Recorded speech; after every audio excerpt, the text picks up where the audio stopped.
నంద్యాల జిల్లా ఆళ్లగడ్డలో ప్రజా ఉద్యమం పేరిట కోటి సంతకాల సేకరణ వాహనాన్ని మాజీ ఎమ్మెల్యే గంగుల జితేందర్ రెడ్డి జెండా ఊపి ప్రారంభించారు.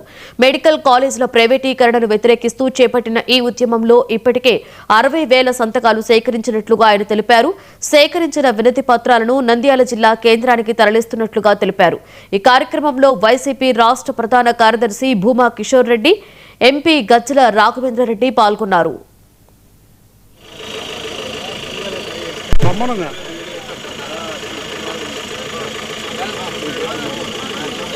వచ్చినాక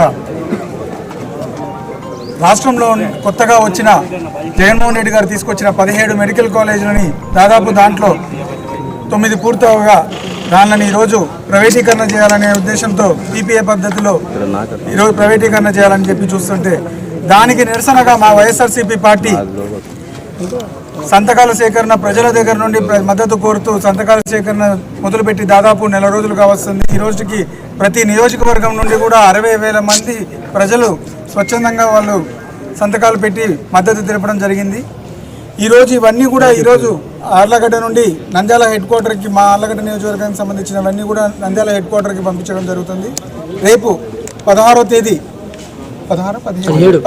తేదీ మాజీ ముఖ్యమంత్రి జగన్మోహన్ రెడ్డి గారు గవర్నర్కి అందజేస్తారు.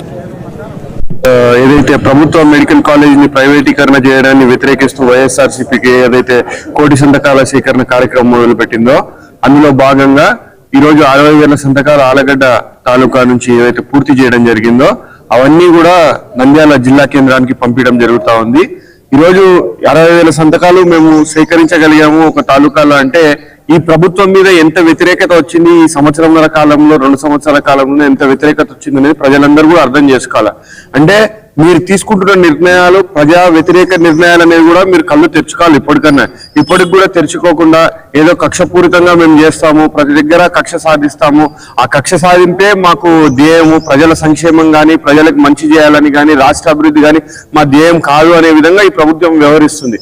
ఈ ఒక్క విషయంలో కాదు, ప్రతి విషయంలో కూడా కేవలం కక్ష సాధింపు. వైఎస్ఆర్సీపీ చేసిన కార్యక్రమాలని నిర్వర్తించాలా, మేము ఏదో గొప్పగా దానికంటే గొప్పగా చేసినామని చూపించుకోవాలని ప్రతి దాంట్లో ఫెయిల్ అవుతూనే వస్తూ ఉన్నారు.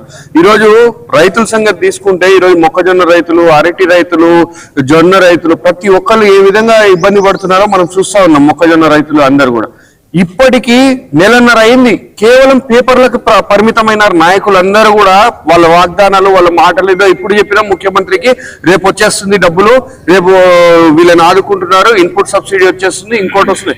ఇంతవరకు వాళ్ళ కొనుగోలు కేంద్రాలు ఓపెన్ చేయాలి, ఇన్పుట్ సబ్సిడీలు లేవు, ఇవి క్రాప్ ఇన్సూరెన్స్లు గత ప్రభుత్వం